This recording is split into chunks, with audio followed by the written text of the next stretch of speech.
Je voudrais vous proposer de lire avec moi dans l'évangile de Marc, au chapitre 5.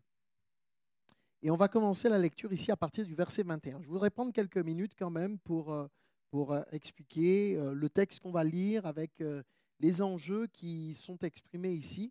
Nous sommes dans les évangiles et les évangiles racontent l'histoire de Jésus. Les 4 évangiles, Matthieu, Marc, Luc et Jean, nous rapportent des récits qui concernent la vie de Jésus, son passage sur cette terre, sa naissance, sa croissance, sa famille, puis le rapport qu'il va avoir avec l'humanité. À travers l'humanité, on pense à tous les hommes, toutes les femmes qu'il rencontrera. Nous savons que la mission de Jésus était très claire, conformément à ce que nous rapportent les évangiles. Il est venu pour sauver l'humanité. Il est venu pour nous accorder une grâce que nous ne méritions pas, afin que nous puissions être sauvés. Et on arrive ici dans l'un de ces épisodes de l'Écriture, où on va rencontrer, avec le texte qu'on va lire, on va rencontrer la vie de 3 personnes, on va dire. 3 personnes. Et à travers ces 3 personnes, peut-être que nous pourrions nous aussi nous représenter notre propre vie ou la vie de quelqu'un à qui nous pensons. Et de la même manière que Jésus agit dans ce texte, eh bien nous croyons, puisque l'Évangile parle de lui, c'est pour que nous puissions voir dans ces textes un reflet pour nos propres vies. C'est ainsi en tout cas qu'on comprend ce que nous dit la Bible. C'est quand en la lisant et qu'on y trouve des points d'accroche qui renvoient à notre propre réalité, de loin ou de près, mais par extrapolation, on comprend qu'il y a des choses qui peuvent aussi nous concerner. Donc, on lit ensemble dans ce texte de Marc 5. En fait, ce qui est intéressant dans la lecture que l'on va faire, vous retrouvez le même texte dans l'évangile de Luc et de Matthieu. Ce qui est intéressant dans la lecture que nous allons faire, c'est qu'on va voir qu'il y a 2 situations qui vont se croiser. On a l'impression que c'est un petit peu en désordre, mais en réalité, ce croisement de ces 2 situations vient mettre en exergue le regard tout particulier que Dieu porte sur nos vies. Marc 5, on lit à partir du verset 21. Le premier récit concerne au début un père avec sa fille, et le deuxième récit concerne bien une femme. Et il y a comme un croisement qui se fait, et j'y vois des choses intéressantes parce qu'on a un homme, une femme, un enfant. Comme si quelque part symboliquement, c'est un peu l'humanité. Un homme, une femme, un enfant. Et on lit ensemble cela. Verset 21, Jésus, dans la barque, regagna l'autre rive, où une grande foule s'assembla près de lui. Il était au bord de la mer. Alors vint un des chefs de la synagogue, nommé Jaïrus, qui, l'ayant aperçu, se jeta à ses pieds et lui adressa cette instante prière. « Ma petite fille est à l'extrémité. Viens, impose-lui les mains, afin qu'elle soit sauvée et qu'elle vive. » Jésus s'en alla avec lui, et une grande foule le suivait et le pressait. Or, il y avait une femme atteinte d'une perte de sang depuis 12 ans. Elle avait beaucoup souffert entre les mains de plusieurs médecins. Elle avait dépensé tout ce qu'elle possédait, et elle n'avait éprouvé aucun soulagement, mais étant allée plutôt en empirant. Ayant entendu parler de Jésus, elle vint dans la foule par derrière et toucha son vêtement. Car elle disait, « Si je puis seulement toucher ses vêtements, je serai guérie. » Au même instant, la perte de sang s'arrêta et elle sentit dans son corps qu'elle était guérie de son mal. Jésus connut aussitôt en lui-même qu'une force était sortie de lui, et se retournant au milieu de la foule, il dit, « Qui a touché mes vêtements ?» Ses disciples lui dirent, « Tu vois la foule qui te presse et tu dis, qui m'a touché ?» Et il regardait autour de lui pour voir celle qui avait fait cela. La femme, effrayée et tremblante, sachant ce qui s'était passé en elle, vint se jeter aux pieds de Jésus et lui dit toute la vérité. Mais Jésus lui dit, « Ma fille, ta foi t'a sauvée, va en paix et sois guérie de ton mal. » Amen. Je m'arrête là, on terminera la lecture tout à l'heure. Il y a déjà beaucoup d'informations dans ce que nous venons de lire ici. Le Seigneur Jésus a une mission particulière, et ceux qui sont autour de lui l'ont compris. Notamment ce père de famille, Jaïrus, qui vient trouver le Seigneur et qui demande au Seigneur à travers une prière finalement très simple. Elle n'est pas très compliquée, la prière de Jaïrus, vous l'avez noté avec moi. Enfin, elle est très simple, elle tient à quelques mots. il exprime son besoin, il dit ce qui ne va pas, et de l'autre côté, il exprime ce qu'il souhaiterait voir se faire, mais il sait qu'en s'adressant à Jésus, il s'adresse à la bonne personne. Il va lui dire simplement ces quelques mots en se présentant à lui, « Ma petite fille est à l'extrémité. » Les choses sont très claires. Elles ne sont pas compliquées. Il présente à Jésus la situation. Quand il dit l'extrémité, dans ce contexte, comprenez par là que sa fille est en train de mourir. L'extrémité, c'est cela. Ma fille est en train de partir, elle est à l'extrémité, et que veut-il? Ça, c'est la situation qu'il présente. Et là, il présente ce qu'il souhaiterait voir. Viens, impose-lui les mains. Pour quelle raison? Afin qu'elle soit sauvée et qu'elle vive. La Bible indique que concernant Jésus, le prénom Jésus, vous le savez, a une signification très précise et très particulière. En hébreu, Yeshua, c'est le prénom. Et ce prénom Yeshua, Jésus, Jesus, en grec, veut dire sauveur. Sauveur. Ou littéralement, celui qui sauve. Et donc, quand on parle dans la Bible de Jésus, on parle donc de celui qui sauve. On parle donc du sauveur.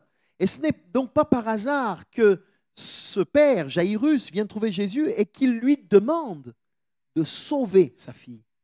Mais pour que l'on parle d'une mission de sauvetage, c'est qu'il y a quelque part un danger.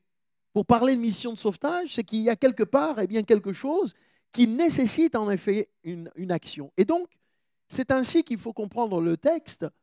Dieu intervient partout où il y a besoin de sauvetage.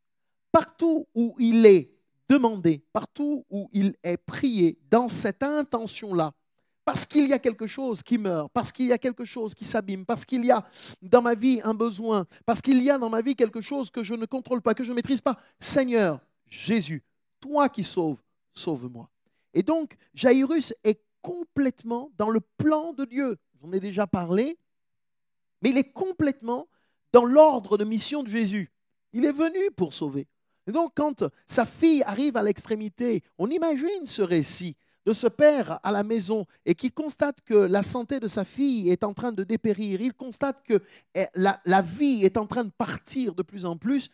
Il se dit, il faut que je trouve une solution. Il faut que je trouve quelqu'un qui pourra intervenir pour ma fille. Visiblement, les médecins ne pouvaient pas faire grand-chose. Visiblement, s'il y avait eu une autre solution, il aurait fait autrement.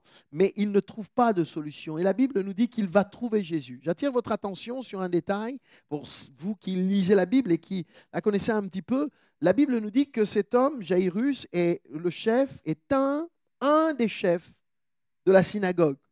La synagogue, ici, est l'équivalent du lieu de culte de l'époque de Jésus. C'est là que sont célébrés les cultes à l'attention du Seigneur, à l'attention de l'Éternel, d'Adonai, le Dieu d'Israël, ainsi de suite. Et Jairus fait partie des chefs, fait partie donc de ceux qui administrent ce culte. Il est là, il en fait partie. Et donc la Bible nous montre qu'il va trouver Jésus. Et j'ai envie de dire qu'il dépasse la circonstance, la situation qui est la sienne, son statut social, le qu'en dira-t-on, les idées qu'on pourrait se faire. On se dit, mais comment lui, chef de la synagogue, lui qui ouvre la synagogue pour proposer que l'on lise les textes de l'Ancien Testament et tout le reste, il décide de dépasser ce contexte-là parce que oui, quand l'être humain est confronté à l'extrême, quand l'être humain se trouve confronté à ses incapacités, c'est dans ces moments-là qu'il y a comme un éclair de lucidité pour se dire finalement, qui est-ce qui peut m'aider? On a tous vu et vécu cela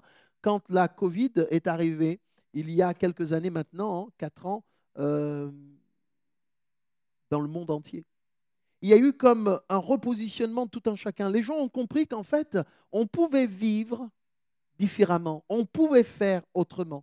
On a pensé, on a compris qu'en réalité, on s'était mis parfois tellement de carcans en pensant que c'était comme ci et comme ça. Et finalement, on a réalisé que finalement, la simplicité des choses, c'était d'avoir simplement la santé. La santé. La santé est devenue prioritaire. C'est devenu la chose la plus importante. Alors les gens sont sortis, ils faisaient un peu plus de sport. Je ne sais pas où ça en est aujourd'hui, mais en tous les cas, les gens ont compris que c'était nécessaire d'admirer la création, de regarder les oiseaux. Alors moi je me rappelle que certains disaient, mais on commence à entendre enfin les oiseaux chanter, parce que la pollution tellement atmosphérique et des voitures et autres, eh bien ils ont dit, waouh, c'est extraordinaire. On redécouvre des plaisirs simples. Dans des familles, des parents ont appris à passer un peu plus de temps avec leurs enfants, à jouer ensemble, de renouer un dialogue, de passer du temps. Donc, il est clair que quand l'être humain arrive à des extrêmes, malheureusement, quand il arrive à des extrêmes, c'est à ce moment-là qu'il y a comme un éclair de lucidité.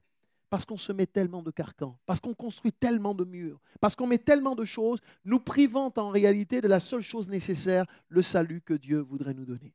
Et l'extrême dans cette situation, c'est la situation de la fille de Jaïrus. Et face à cela, Jaïrus comprend qu'il n'en a que faire de son statut social, religieux, et peu importe. Il se dit, il me faut trouver la solution. Et il va chercher celui qui sauve. Alors il dit à Jésus, viens, sauve ma fille afin qu'elle vive. Et c'est le projet de Dieu. Le projet de Dieu, c'est de sauver l'être humain afin qu'il vive. Ce que Dieu veut, ce n'est pas que nous dépérissions, mais que nous puissions vivre. Ce n'est pas que nous périssions, mais que nous vivions. La Bible nous dit, Dieu a tant aimé le monde qu'il a donné son Fils unique, afin que quiconque croit en lui ne périsse pas, mais qu'il ait la vie éternelle. Bien sûr, le projet de l'ennemi de nos âmes, c'est que l'humanité périsse, c'est que l'être humain périsse. Son projet, c'est de détruire.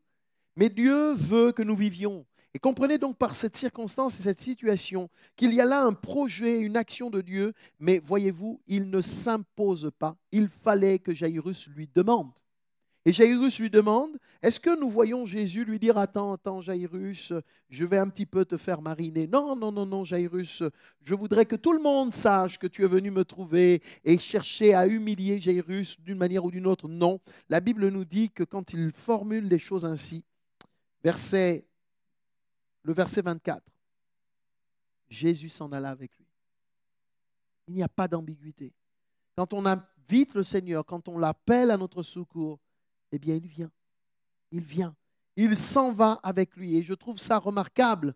Jaïrus était venu seul, peut-être accompagné par des amis, peu importe, mais il est venu seul avec son problème. Le voici qui repart, non plus seul, mais avec Jésus à ses côtés. Et c'est le sens finalement de l'Évangile, c'est d'avoir Jésus à nos côtés.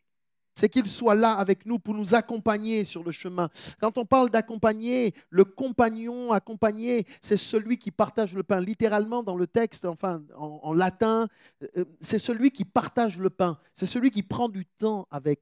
Et donc Jésus est celui qui prend le temps avec nous et il accompagne ici Jaïrus sur le chemin. Et puis, il arrive cette deuxième situation. Je vous ai parlé tout à l'heure en amont en vous disant, il y a deux récits qui se croisent, deux situations qui se croisent. Le Seigneur Jésus prend la route, son intention est claire, son projet est clair, son but est clair. Il est avec Jaïrus et il retourne avec lui dans sa maison parce que c'est là que se trouve le problème.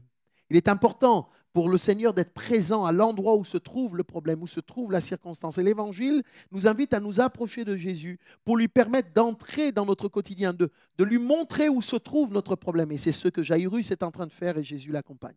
Et puis en cours de route, sur ce chemin où le Seigneur est en train de se déplacer, la Bible nous dit, et Marc dit, or il y avait. Et il y a comme un aparté, comme une parenthèse qui s'ouvre, qui n'en est pas une en réalité, mais bien une occasion pour Jésus de faire ce qu'est son rôle, sa mission. Pendant qu'il prend la route, la Bible nous dit, Marc a appris, puisqu'il connaît, il nous rapporte ici le récit, il nous dit qu'il y avait une femme ici qui est malade. Cette femme est atteinte d'une maladie incurable, on peut le dire ainsi, puisqu'elle a beaucoup souffert, la Bible nous dit, entre la main de plusieurs médecins. Et dans le texte, presque on pourrait dire entre la main de plusieurs charlatans, c'est-à-dire plusieurs personnes qui lui avaient promis des monts et des merveilles, mais qui n'avaient jamais réussi à répondre véritablement à son besoin. Y a-t-il bien des situations, des circonstances sur lesquelles vous vous dites, mais en fait, j'ai beau faire, la réponse, je ne l'ai pas. J'ai beau mettre toutes mes connaissances, toutes mes capacités, questionner qui et quoi, mais je ne trouve pas de réponse. Eh bien, voyez-vous, Jésus va apporter une réponse définitive, claire et précise pour cette femme. Cette maladie dont elle est touchée, ce n'est pas depuis 1 an, ce n'est pas depuis 2 ans, ce n'est pas 5 ans, ce n'est pas 10 ans, c'est 12 ans. 12 ans de souffrance. Ici, une maladie qui lui fait perdre sa vie. Ce qui est intéressant dans les symboliques, dans les symboles de la Bible, c'est que le sang représente la vie. Dans la Bible, c'est cela. Non pas que dans ce texte, ce soit un symbole. Elle est vraiment en train de se vider de son sang. La pudeur nous amène à ne pas en dire plus, ne pas aller plus loin, mais vous comprenez bien, particulièrement pour les dames qui êtes ici, le contexte de ce que le texte est en train de mettre en évidence ici. Cette femme vit une situation très compliquée et c'est ce qui explique d'ailleurs son action quand elle s'approche de Jésus. Elle le fait avec beaucoup de pudeur et presque avec beaucoup de silence parce que c'était quelque chose d'assez honteux, quelque chose d'assez personnel, de très compliqué à vivre. Et alors qu'elle est dans cette situation, elle va entendre parler de Jésus. Et là, c'est la seule chose qui était nécessaire pour elle. Elle entend parler de celui qui sauve, n'est-ce pas? Jésus, celui qui sauve. Elle entend parler de lui. Et là, elle va rassembler les forces qui étaient la sienne, les peu de forces qu'il y avait. Alors que certainement, on peut imaginer avec tout ce que la médecine nous fait voir aujourd'hui, qu'elle doit être dans une situation de fatigue et d'épuisement. Je ne sais pas si vous avez déjà fait le don de sang. Si vous êtes déjà allé donner votre sang, je peux vous dire que, d'ailleurs, ça se passe en général, vous devez rester assis, vous devez rester à un endroit précis, et quand vous avez donné votre sang, vous devez encore attendre quelques minutes pour pouvoir retrouver vos forces en vous alimentant un petit peu. Donc, on peut imaginer cette femme, ça fait 12 ans. Ce n'est pas 1 heure, ce n'est pas 2 heures, c'est 12 ans. 12 ans qu'elle vit cette situation. Elle est dans une souffrance terrible. Elle est en train de dépérir. Et là, il y a un éclair dans son âme quand elle entend parler de Jésus. Après avoir dépensé tout son argent, après avoir donné autant qu'elle pouvait pour pouvoir s'en sortir, parce que c'est normal. Elle sentait qu'elle perdait la vie et elle voulait vivre. Et le sang dans la Bible, c'est le symbole de la vie, je l'ai dit. Sa vie est en train de partir. Alors bien sûr, là, à cause d'une maladie. Mais combien de circonstances ne ressembleraient-elles pas à celle-ci, où on se rend compte que notre vie est en train de d'être perdue, nos projets, nos attentes. J'avais vu les choses de cette manière, mais finalement, rien ne s'est fait comme je l'attendais. Je pensais que ça allait réussir, mais finalement, tout est à l'envers, tout est tordu, tout ne va pas dans le sens que je voudrais. Il y a comme un acharnement, il y a comme quelque chose qui me tombe dessus. Je ne sais pas comment je vais m'en sortir. Eh bien, la réponse s'appelle Jésus. Quand on le trouve, eh bien, il transforme nos vies, il transforme nos cœurs, il remet ce qui a besoin d'être en place. Et voyez-vous, cette femme va avoir la foi. 12 ans de souffrance, moi je me dis, mais elle aurait pu se dire, mais à quoi ça va me servir? Après 12 ans, elle pourrait se dire, mais là encore quelqu'un, mais il ne fera pas grand-chose. Après avoir dépensé autant de choses, mais elle a entendu parler de Jésus. Qu'a-t-elle entendu parler? De quoi a-t-elle entendu parler? Elle a dû entendre parler que Jésus avait guéri des malades. Elle a dû entendre parler du fait que Jésus était capable de restaurer des vies. Et donc, la foi va commencer à se construire en elle sur la base de ce qu'elle a entendu. La Bible nous dit la foi vient de ce qu'on entend. Ce qu'on entend vient de la parole de Christ. Ce qu'elle a entendu de Jésus va commencer à nourrir chez elle une espérance. Et si lui pouvait faire toute la différence? Et si Jésus était capable d'agir plus que ce qu'elle n'aurait imaginé, en tous les cas, toute seule dans cette maison, face à son désarroi et à sa situation, la foi va motiver cette femme pour se dire, peut-être que si je vais toucher juste le bord de son vêtement, peut-être que je serai guéri. Et cette petite flamme qui commence à brûler en elle, cette petite idée, peut-être que l'on qualifierait d'évasive, de fugace, de fuyante, eh bien cette petite pensée a commencé à grandir en elle. Et ça a commencé à lui donner de la force pour se dire, je vais me lever et je vais aller jusqu'à Jésus. Et on retrouve le même principe que celui de Jaïrus. Elle aussi vit une situation et elle sort de sa situation pour aller vers Jésus. Jaïrus quitte sa maison pour aller chercher Jésus. C'est ce qui se passe dans ce texte et c'est ce qui se passe dans la vie de tous ceux et celles qui cherchent Jésus. Tous ceux et celles qui, à un moment ou un autre, se disent « Je n'y arrive pas et je n'y arriverai pas par moi-même.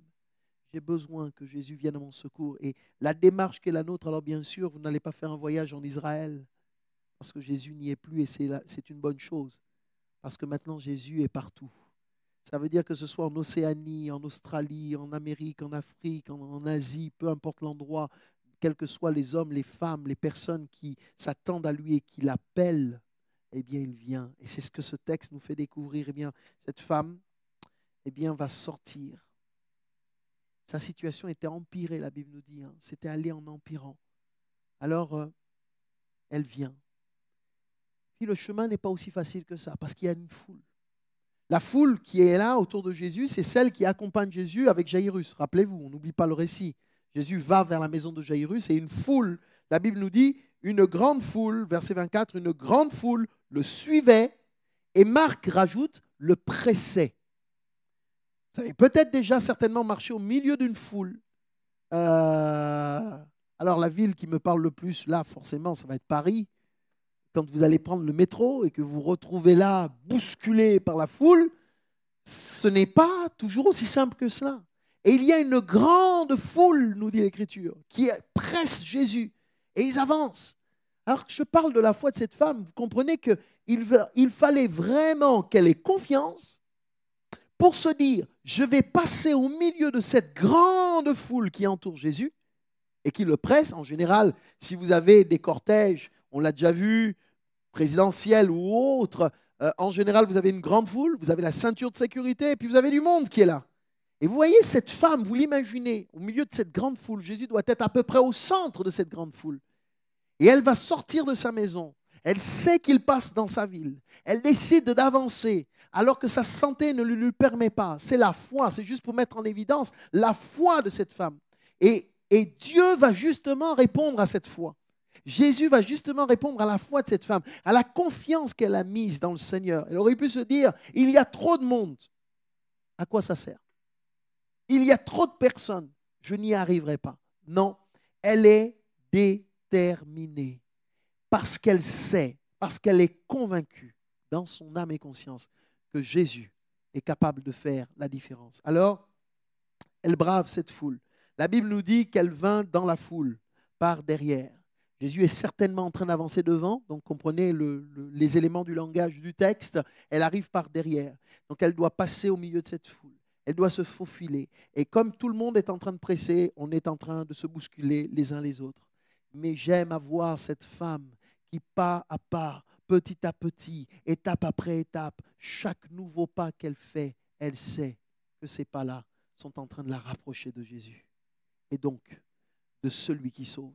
Et elle avance, et elle avance, et elle avance. La Bible nous dit qu'elle arrive par derrière.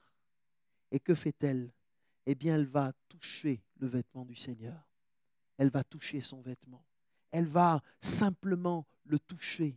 Et au moment où elle touche le vêtement de Jésus, il se produit la chose à laquelle elle espérait, ce qui était dans son cœur, sa foi. La Bible nous dit alors qu'elle se disait, si je puis seulement toucher ses vêtements, je serai guéri. Si je puis seulement. En fait, ça tient à peu de choses pour que Dieu agisse dans nos vies. Ce n'est pas si compliqué que ça. Le mot seulement n'est pas peu de choses dans ce texte.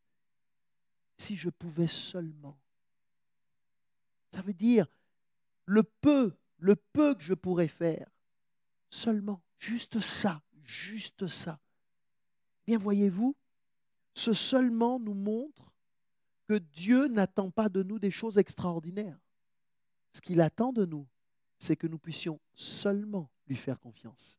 Et cette femme va seulement faire confiance à cela.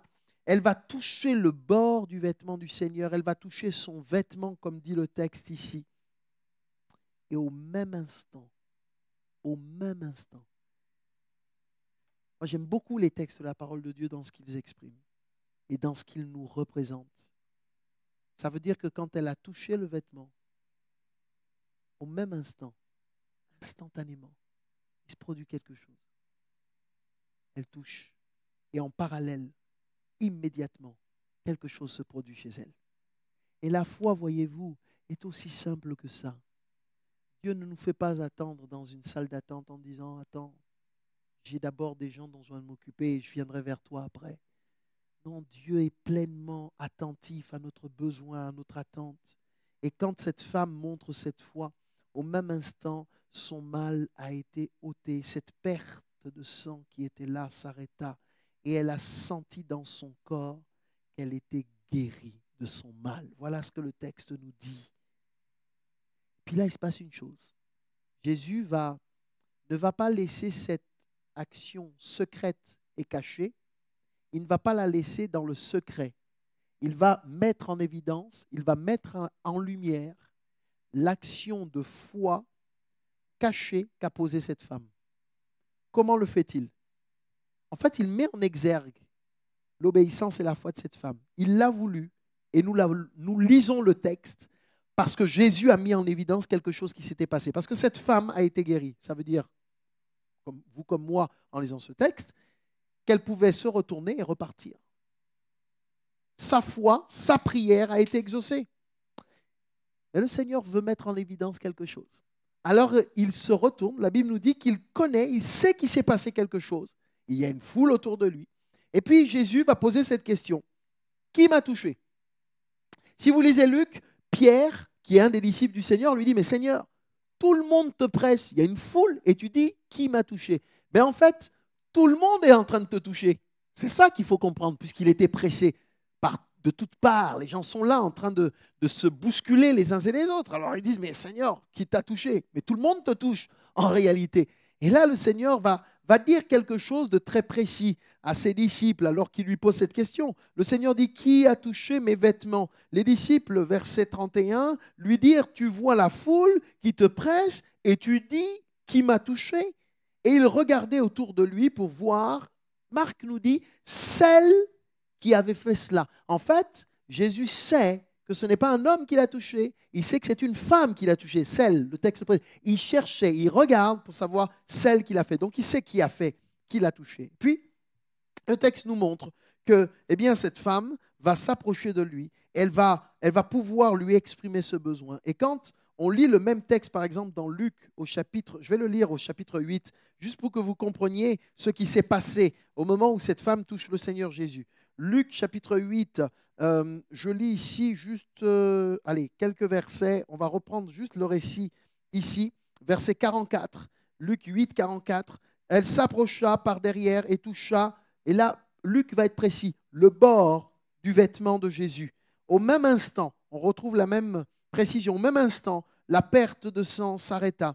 Et Jésus dit, qui m'a touché? Comme tous s'en défendaient, Pierre et ceux qui étaient avec lui dirent, Maître, la foule t'entoure et te presse, et tu dis, qui m'a touché? Jésus lui répondit, et là, retenez ce détail, quelqu'un m'a touché. Et Jésus rajoute ceci, car j'ai connu qu'une force était sortie de moi. La femme, se voyant découverte, vint toute tremblante se jeter à ses pieds et déclara devant tout le peuple pourquoi elle l'avait touché et comment elle avait été guérie à l'instant. Alors, qu'est-ce que ce texte met en évidence?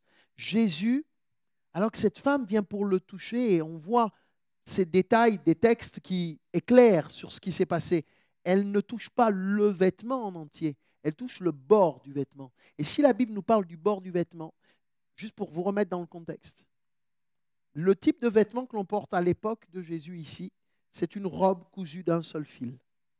C'est une robe cousue d'un seul fil. Jésus porte sur lui ce vêtement-là. Si elle voulait le toucher, puisqu'il y a la foule qui est là, on peut comprendre à travers ce texte qu'elle ne touche pas Jésus au niveau de des manches, elle ne touche pas Jésus au niveau du centre. Si elle voulait toucher Jésus, le bord du vêtement, c'était au plus bas. Et c'est très significatif de l'état de santé dans lequel elle était. Ça veut dire que pour avancer, elle a dû à un moment donné, pour passer au milieu de la foule qui était là, cette femme a dû se baisser. Elle a dû se courber. Et c'est un symbole important, parce que la Bible nous dit que celui qui s'humilie devant le Seigneur, eh bien Dieu prend soin de lui. C'est pour ça que le Seigneur veut mettre en lumière. Il veut mettre en lumière. Elle va dire tout haut. La Bible, Luc précise, elle va dire tout haut pour quelle raison elle est venue toucher Jésus. Je vous l'ai dit tout à l'heure, il y avait une forme de honte à parler de ce type de maladie. Et cette femme, touchée par Jésus, la honte n'est plus? Y a-t-il des situations dans nos vies qui nous font honte? Oui. Y a-t-il des choses pour lesquelles on se dit, mais j'ai honte de moi, honte de qui je suis, honte de comment je suis? Ça, c'est tout le contexte du péché qui avilit, qui détruit, qui abîme notre vie et qui change notre façon de nous voir. Et l'œuvre de Dieu en Jésus-Christ, c'est de rétablir notre véritable identité, c'est de nous redonner de la valeur. Et c'est pour ça que le Seigneur ne peut pas laisser cette femme ainsi. Il veut mettre en lumière ce qu'elle est et dire voilà ce qui s'est passé dans sa vie. Alors cette femme, quand elle vient à Jésus, se penche et elle va aller toucher le bord du vêtement, le bas du vêtement du Seigneur. Mais ce n'est pas parce qu'on a touché juste le bord que le Seigneur dira tu es misérable et tu ne mérites rien. Non, même le bord du vêtement de Jésus va permettre à cette femme de vivre quelque chose d'extraordinaire. Alors le Seigneur explique ce qui s'est passé. Pourquoi a-t-elle été guérie? Parce que quand elle a touché le Seigneur Jésus, Jésus précise lui-même, une force est sortie de lui pour aller toucher cette femme. Que veut-il dire par là? Il y a des choses que nos yeux voient et il y a des choses que nos yeux ne peuvent pas voir. Et ce que le texte met en évidence ici, c'est toute l'autorité et la puissance qui est dans la personne de Jésus-Christ. Il a toute autorité. Et quand il y a là un événement qui était visible aux yeux des uns et des autres, Jésus nous dit qu'il y a eu une force qui est sortie de lui. Il y a quelque chose qui émane de la puissance de Dieu, qui est sorti de la personne de Jésus puisqu'il est Dieu. Et que symboliquement, c'est ce que nous devons comprendre. Dieu a toutes les réponses, toutes les solutions, toutes les guérisons, toutes les restaurations, toutes les transformations, il les a, il les tient en lui-même. Suivant notre besoin et notre attente, eh bien, il nous le donne, il libère cette puissance-là pour que nous la recevions. J'ai besoin de joie, eh bien, Dieu me communique sa joie. On a parlé de oui, j'ai la vie de Dieu, j'ai la joie de Dieu, j'ai l'amour de Dieu. Ce dont j'ai besoin que je présente à Dieu, eh bien le Seigneur le libère pour que je le reçoive. Et donc cette femme avait besoin d'une guérison. Et donc Jésus, à travers la foi de cette femme, a honoré bien les choses. Et elle a été guérie. Au-delà de cette guérison physique, n'y a-t-il pas finalement des choses dont nous avons besoin d'être guéris au plus profond de nous-mêmes? Eh bien, la Bible nous montre que Dieu est capable de le faire. Je l'ai dit en introduction à ces moments, que les textes de la Bible sont à prendre dans le contexte où ils sont et de les regarder justement comme dans un miroir pour voir comment ces textes-là parlent à notre propre situation. Y a-t-il pour nous aussi un besoin de vivre quelque chose et d'être touché par une grâce particulière, de dire « Oh Dieu, j'ai besoin de toi. Jésus, j'ai besoin que tu agisses dans ma vie. » Eh bien, voyez-vous, s'il l'a fait pour cette femme, il peut le faire pour n'importe qui. Je dis, ce texte nous parle d'un homme qui vient, d'une femme qui vient, et l'un comme l'autre retiennent l'attention du Seigneur. L'humanité retient l'attention de Dieu. Que ce soit un homme ou une femme, l'humanité retient l'attention de Dieu. Et au centre de l'attention de Dieu, il y a l'humanité, et aux côtés de l'humanité, le Sauveur de l'humanité, Jésus-Christ. Et c'est ainsi qu'il va donc guérir cette femme, elle est guérie, et il va lui dire, ma fille, ta foi t'a sauvée. Là aussi, on retrouve cette expression, viens et sauve ma fille. Eh bien, le Seigneur dit à cette femme qui est malade depuis 12 ans, il lui dit, ta foi t'a sauvée. Tu as eu confiance, eh bien, tu es sauvée. Et donc, oui, tous les résultats sont là. Tout un chacun peut savoir que cette femme avait peut-être été tenue pendant 12 ans par la honte, avait été tenue pendant 12 ans par des choses qui la retenaient. Elle avait perdu tout son argent. Quelques-uns avaient profité de sa situation. Eh bien, désormais, cette femme, aujourd'hui devant tous, peut dire « Jésus m'a non seulement guéri dans mon corps, mais il m'a également sauvé de ma honte, du qu'en dira-t-on, du mauvais regard qui pouvait être porté sur moi. Elle en est sortie vivante. » Alléluia. Mais qu'en est-il de la première situation? Jésus va suivre ce père de famille. On l'a dit ensemble. Et entre-temps, eh bien, cette femme est arrivée. La suite du texte dans Marc, j'y retourne au chapitre 5, verset 35. Comme il parlait encore, comprenez par là, comme Jésus parlait encore, parce qu'il prend le temps de parler avec cette femme, pendant qu'il parlait encore, survinrent de chez le chef de la synagogue, donc Jairus, des gens qui dirent « Ta fille est morte, pourquoi importuner davantage le maître ?» Mais Jésus, sans tenir compte de ces paroles, dit au chef de la synagogue « Ne crains pas, crois seulement. » Alors je vais avancer par étapes. Vous voyez cette situation, on se dit « Mais Seigneur, tu as tardé parce que tu as pris du temps pour cette femme, mais finalement ma situation à moi, pareil, s'est empirée. » Jairus voit des gens de sa maison qui arrivent. Ils ne sont pas joyeux. Ces gens sont en larmes, sont certainement en pleurs. Et ils lui disent, Jairus, c'est fini. C'est fini. C'est terminé. Arrête d'importuner Jésus. C'est terminé. C'est fini. Vous avez peut-être rencontré de ces personnes qui vous découragent ou qui vous décourageront, vous disant, mais non, ça ne sert à rien. Pourquoi tu le fais? Qu'est-ce que ça va te rapporter? Qu'est-ce que Dieu va te donner? Et ainsi de suite. C'est très compliqué, ce chemin-là. Et Jésus vient au secours de Jairus dans ce moment. Parce que peut-être que lui, quand il entend ça, certainement qu'il y a quelque chose qui se casse en lui, instantanément. Parce que quand il est parti, sa fille était certes malade, mais elle était encore vivante. Là, on lui dit, c'est terminé. Et donc, Jésus vient à son secours déjà. Et là, j'aimerais dire que oui, il va faire une chose extraordinaire pour la fille de Jairus, mais il veut déjà agir dans la vie de Jairus. Et il va lui dire ceci, ne crains pas. Il y a cette parole qui résonne comme un message de l'évangile pour celles et ceux qui sont dans une situation ou qui ont entendu une mauvaise nouvelle, ou qui se disent c'est terminé, je n'y arriverai pas. Eh bien, entendez cette bonne parole du Seigneur qui dit ne crains pas. Ne crains pas. Et qu'ajoute-t-il? Crois seulement. Là encore, c'est cyclique, mais on a les mêmes principes qui reviennent. Comme pour cette femme, crois, et on retrouve le mot, le petit mot, n'est-ce pas? Seulement. Crois seulement. C'est tout. Mais la situation, elle est énorme, elle est compliquée. C'est terminé, on me dit. Et le Seigneur dit non, seulement. Tout ce que je te demande, crois. Et vous savez ce que veut dire le verbe croire dans la Bible? La traduction renvoie à faire confiance. En fait, ce que le Seigneur est en train de lui dire, fais-moi seulement confiance. Je ne sais pas si ça vous aide, si ça vous arrive de dire, mais j'ai une situation, c'est compliqué. Moi, je vois toutes les conséquences, je vois tout ce qui ne va pas aller, je vois tout ce qui va se produire. Et puis là, vous avez quelqu'un qui vous dit, oh, t'inquiète pas. J'ai envie de lui dire, mais attends, de quoi tu me parles? Moi, je vois que c'est compliqué, ça ne va pas y aller. Et le Seigneur, on peut lui faire confiance. Parce qu'il dit, est-ce chose importante? Tout ce que j'attends de toi. Car la femme, Jairus, la femme avant Jairus, elle s'est dit, si je touche seulement. Et Jésus fait la même reproduction pour cet homme. Elle se le dit à elle-même. Mais c'est une clé, finalement. C'est une clé de faire seulement confiance. Dieu ne nous demande pas de gravir le mont Everest pour le trouver. Il ne nous demande pas d'aller à gauche ou à droite, de parcourir de longues distances pour le trouver. Il ne nous dit pas, si tu fais ci, tu verras que ça ira. Si tu vas là-bas, si tu me prouves que... Non, il y croit seulement, fais-moi confiance. Alors, cette parole arrive dans le cœur de Jairus pour éteindre un feu qui avait commencé à s'allumer. Parce que vous comprenez bien que ce qu'il vient d'entendre est en train de produire quelque chose en lui. C'est en train de perturber son âme. Et Jésus va répondre en disant, crois seulement, ne crains pas, n'aie pas peur. Ne crains pas, crois seulement. Et là, Jairus voit ce feu qui s'éteint, qui s'arrête. Et là, le Seigneur continue. On continue la lecture. La suite du verset nous dit, verset 36, donc sans tenir compte des paroles des uns et des autres.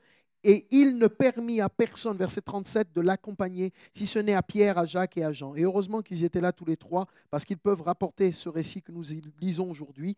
Je lis le verset 38. Ils arrivèrent à la maison du chef de la synagogue où Jésus vit une foule bruyante et des gens qui pleuraient et poussaient de grands cris. On comprend, c'est la circonstance, il y a des pleurs. Il entra et leur dit, « Pourquoi faites-vous du bruit? Et pourquoi pleurez-vous? L'enfant n'est pas morte, mais elle dort. » Et ils se moquèrent de lui. Alors, ayant fait sortir tout le monde, il prit avec lui le père et la mère de l'enfant et ceux qui l'avaient accompagné. Il entra là où était l'enfant. Il la saisit par la main et il lui dit, « Talitha koumi », ce qui signifie « jeune fille, lève-toi, je te le dis ». Aussitôt, la jeune fille se leva et se mit à marcher car elle avait 12 ans. La Bible nous dit, et ils furent dans un grand étonnement. Jésus leur adressa de fortes recommandations pour que personne ne sache la chose. Il dit qu'on donne à manger à la jeune fille. Amen. Amen. Il fait tout à merveille. Ce texte nous met au contact de cette situation. Oui, il fallait qu'il vienne voir la situation. Alors, crois seulement. Puis, il entre dans la pièce. La Bible nous dit qu'il va y entrer avec tous ceux qui avaient accompagné le Père. Il prend le Père, il prend la mère, il prend ses 3 disciples, il entre là. Et Marc va décrire la circonstance, tous ceux qui l'accompagnaient. Il entre dans cette maison et puis il arrive. Alors tout le monde se moque, tout le monde se dit, mais non, c'est n'importe quoi. Puis Jésus va poser sa main sur cet enfant. Il l'a saisi par la main. Est-ce que vous croyez que Dieu est capable de saisir par la main votre situation et votre circonstance? Parce que c'est ça que le texte est en train de nous dire. La Bible ne nous parle pas d'un Dieu lointain. Pour saisir par la main, il faut donc être proche. La Bible nous parle d'un Dieu qui est proche de nous.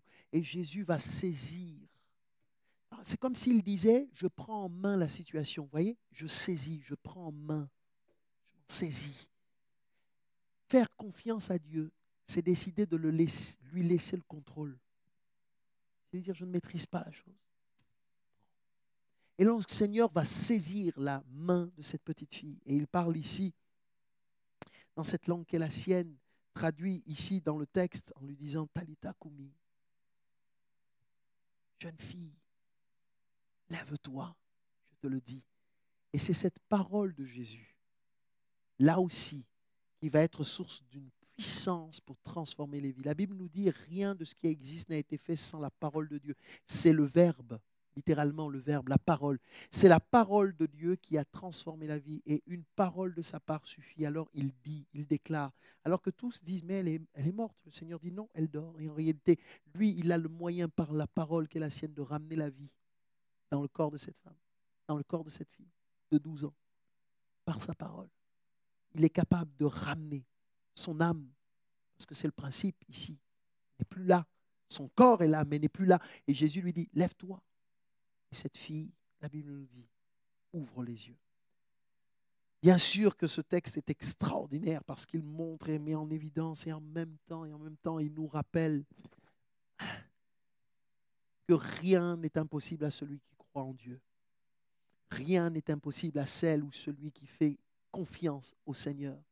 Il change véritablement les vies et les circonstances. Non pas pour changer, certains font une reconversion professionnelle, d'autres disent je change de vie parce qu'ils vont déménager, aller ailleurs, ainsi de suite, aller vivre dans un endroit différent, avec un contexte différent. Ok, d'accord, mais là on ne parle pas de ce type de changement de vie, on parle d'un changement profond, on parle de quelque chose qui s'opère à l'intérieur de nous et c'est ce que le Seigneur Jésus est venu faire parce qu'il est venu pour sauver. Et donc, voyez-vous, quelles que soient les circonstances qui peuvent être là, Dieu est déterminé à sauver. Et donc, ce texte nous met en évidence. Il peut y avoir une foule qui est là, le Seigneur veut sauver. Et cette femme a été sauvée, touchée depuis 12 ans par sa maladie. Il peut y avoir une grande foule qui est là, en train de se moquer, de se dire, mais même la mort est arrivée. Eh bien, même ça n'empêchera pas le Seigneur de sauver cette petite fille-là, pour montrer en fait avec évidence que le plan de Dieu, c'est vraiment de sauver l'humanité. Et toutes celles et ceux qui se reconnaissent dans ce plan, qui disent, mais moi je veux que le plan de Dieu s'accomplisse dans ma vie, eh bien ils entrent au bénéfice de cette grâce dont la Bible nous parle, à travers la personne et l'œuvre de Jésus-Christ. C'est pour cela que nous annonçons le message de l'Évangile. C'est pour ça que nous en parlons et que nous en parlerons encore, pour dire que Dieu est capable de transformer les cœurs et les vies. Et tous ceux et celles qui cherchent, qui désirent vivre ces choses-là, le Seigneur ne les abandonne pas sur le bord du chemin. Il ne leur dit pas, je ne te connais pas. Par contre, la foule, oui, nous montre que quelque part, il faut que la foi soit éprouvée. Ce n'est pas toujours aussi simple que ça. Parce qu'on voudrait, nous, que les réponses soient directes et automatiques. Et parfois, Dieu permet que ça tarde. Pourquoi? Pas parce qu'il ne veut pas agir, mais parce qu'il veut que nous ayons la foi, pour que nous lui montrions que nous avons confiance en lui, pour que nous lui montrions que, Seigneur, peu importe ce qui se passe autour de moi, je sais que c'est toi qui as le dernier mot. Tu seras le plus fort, tu seras le plus grand. Et c'est ta parole qui transformera ma situation. Que Dieu nous bénisse. Et si quelqu'un a besoin ce soir, vraiment, de dire à Dieu, j'ai besoin de toi dans ma vie, eh bien, on veut prier ensemble. On va s'incliner dans la prière et dire, Seigneur, pose ta main. Si quelqu'un a besoin de vivre quelque chose vraiment, nous disons, Seigneur, manifeste-toi. Vous pouvez, dans votre cœur, simplement lui parler maintenant. Et le Seigneur le voit, moi je n'ai pas besoin de le savoir, mais Dieu, lui, le voit, il le sait, parce qu'il connaît votre cœur, il connaît votre vie, il connaît votre situation. Vous qui êtes ici, mais aussi ceux qui suivent et qui écoutent et qui voient cette vidéo, le Seigneur voit et il sait toutes choses et il peut agir. Le Seigneur ne veut pas que tu restes dans la honte. Le Seigneur ne veut pas que tu restes dans la honte. J'ai cette parole vraiment pour quelqu'un. Le Seigneur ne veut pas que tu restes dans la honte. Cette femme avait honte. Le Seigneur ne veut pas que tu sois dans la honte. Il veut te redonner de la valeur. Je veux que ton identité soit rétablie en lui. Alors sors de ta honte, parce que Jésus te tend la main. Amen. Seigneur, je veux te prier pour toutes celles et ceux qui ont besoin de toi. Moi le premier, Seigneur, j'ai besoin de toi. Nous avons besoin de toi dans nos vies, nous avons besoin de toi pour agir, nous avons besoin de toi parce que parfois, Seigneur, nos circonstances, nos situations nous dépassent et nous nous sentons démunis. Mais tu es la réponse. Tu es la réponse parce que tu es venu pour sauver. Tu es celui qui sauve. Et je veux te prier pour toutes celles et ceux qui, dans un éveil de leur conscience, dans une compréhension de leur cœur, se disent, Jésus est capable de faire quelque chose pour moi. Eh bien, Seigneur, agis sans tarder. Manifeste-toi. Donne-nous de vivre le croix seulement. Donne-nous de le vivre, Seigneur, quotidiennement. Donne-nous de nous y attacher, de nous y atteler. Tu ne nous demandes pas trop, tu demandes juste ce qu'il faut, te faire confiance seulement. Seigneur, manifeste cette chose-là, cette réalité-là dans nos cœurs et dans nos vies. Et que pour tous ceux et celles qui ont besoin d'expérimenter, oui, quelqu'un, une guérison intérieure, physique, spirituelle, ou un autre, Seigneur, une réponse à une prière, une direction de Dieu, au nom de Jésus-Christ, ce soir, nous prions pour qu'ils le reçoivent de ta part. Au nom de Jésus, ce soir, nous prions. Le Jésus qui guérit, le Jésus qui transforme, ce Jésus dont la Bible nous parle, qui est vivant encore aujourd'hui, est capable de transformer les circonstances. Eh bien, Seigneur, délivre, sauve, libère tous ceux et celles qui ont besoin de toi. Merci. Merci parce que je crois que tu le fais, plus que ce que nous pourrions demander ou imaginer. Et que ta grâce soit accordée, Seigneur, à chacune et chacun. Merci, mon Dieu. Amen. Amen. Que Dieu nous bénisse les uns et les autres et que bien ces bonnes et belles paroles de la parole de Dieu puissent porter du fruit dans nos cœurs. Vous savez, c'est comme une semence qui est jetée et dire, Seigneur, je veux voir qu'est-ce que ça va produire en moi. Et quand on met une graine dans la terre, on a hâte de voir quand elle va ressortir, quelle plante, comment elle va être, ainsi de suite. Eh bien, croyez que la parole de Dieu, c'est ainsi. C'est un petit peu comme cette semence qui est jetée dans la terre de notre cœur. Et donc, il faut la laisser maintenant germer. Et vous l'avez compris, crois seulement. Que Dieu vous bénisse.